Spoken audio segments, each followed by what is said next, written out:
Bonjour et bienvenue dans cette vidéo pour un exercice. On vous demande de calculer l'intégrale de x exposant i dx et on vous précise que x est une valeur strictement positive. Donc si vous voulez chercher de votre côté, je vous invite à mettre cette vidéo sur pause. Sinon, on va tout de suite voir la solution. Alors, première chose, on a une intégrale à calculer et l'intégrale de x exposant quelque chose. X, c'est la variable. On sait que à chaque fois qu'on a x exposant une quantité, une primitive va s'écrire. On rajoute 1 à l'exposant et on divise par ce même nombre. C'est-à-dire que une des primitives de x exposant i, ça va s'écrire x exposant i plus 1 et on va diviser par i plus 1. C'est-à-dire que une solution qu'il est facile de trouver, c'est de se dire que l'intégrale de x exposant i dx, c'est égal à x exposant i plus 1 sur i plus 1 plus une constante. Alors, cette écriture, elle ne nous convient pas forcément, parce que nous, ce qu'on voudrait, c'est exprimer ceci avec des fonctions beaucoup plus familières. Alors c'est le bon résultat, il n'y a pas de souci, c'est une des écritures possibles, mais nous, on voudrait finalement trouver quelque chose avec des fonctions beaucoup plus familières.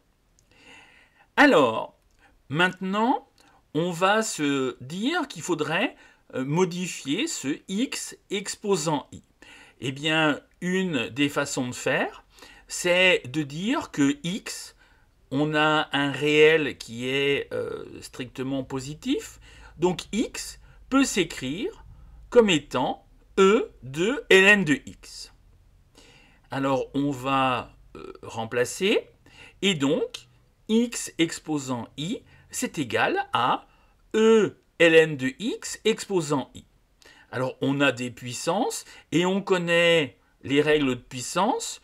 Quand on a a exposant m, le tout exposant n, c'est égal à a exposant m fois n.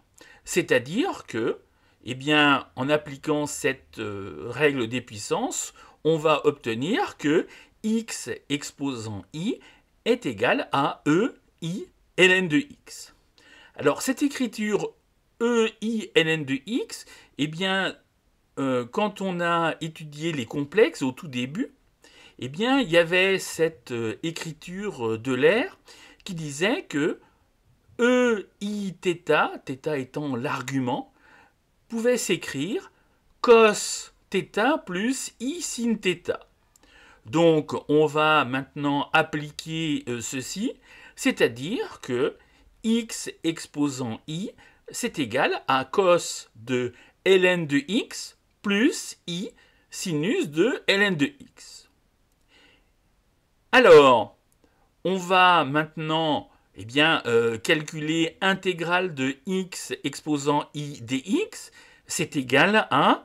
Alors, on va se servir de la linéarité de l'intégrale, et on va avoir un nombre complexe. Intégrale de cos ln de x dx, ça va être notre partie réelle, plus i, intégrale de sin ln de x dx, et ça, c'est notre partie imaginaire.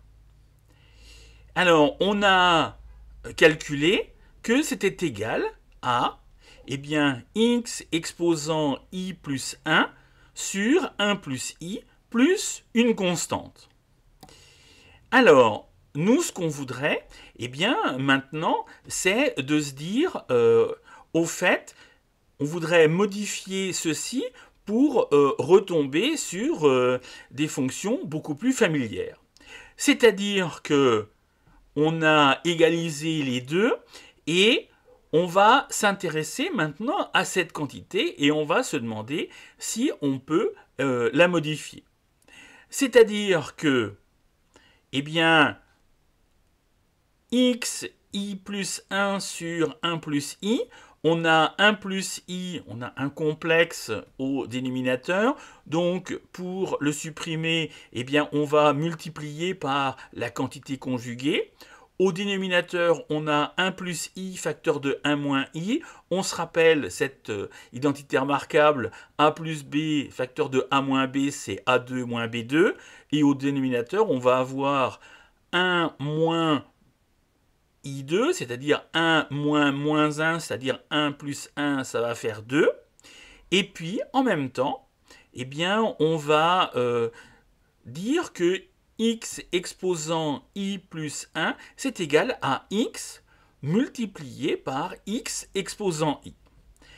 Alors, ce x, on va le placer au tout début eh bien, de cette quantité. On a x exposant i, et on se rappelle que tout à l'heure, on avait dit que x exposant i, c'était égal à cos ln de x plus i sinus de ln de x. Donc, en plaçant x sur 2 en facteur, on va avoir 1 moins i facteur de cos ln de x plus i sinus ln de x. Alors, maintenant, eh bien, il ne nous reste plus qu'à développer ce qu'il y a entre ce crochet. Et on va avoir égal x sur 2, 1 fois cos ln de x, c'est-à-dire cos ln de x, 1 fois i sinus ln de x, i sinus ln de x, moins i cos ln de x, moins i multiplié par i sinus ln de x, moins i2, c'est-à-dire moins moins 1, c'est-à-dire plus sinus ln de x. Alors maintenant, on regroupe l'ensemble qui est entre crochets, c'est-à-dire on va regrouper les parties réelles et imaginaires pour obtenir x sur 2, facteur 2, cos ln de x plus sin ln de x, c'est ma partie réelle, plus i, sin de ln de x moins cos ln de x, et ça va être la partie imaginaire. Alors, si on récapitule, on a intégrale de cos ln de x dx plus i intégrale de sinus de ln de x dx. C'est ma solution pour l'intégrale de x exposant i dx, mais ça peut s'écrire aussi comme étant x sur 2 cos de ln de x plus sin ln de x plus i sin ln de x moins cos ln de x. Et là, on a, eh bien, on va dire un nombre complexe. Et puis ici, on a aussi un nombre complexe. Alors, évidemment, à une constante près. Et on va, eh bien, identifier la partie réelle et la partie imaginaire. On arrive avec un système. Alors maintenant, on a dit tout à l'heure que c'était à une constante près, donc on va établir des constantes pour chaque terme, c'est-à-dire la partie réelle et la partie imaginaire. On va avoir que l'intégrale de cos ln de x dx, c'est égal à x sur 2 cos ln de x plus sinus ln de x plus c1.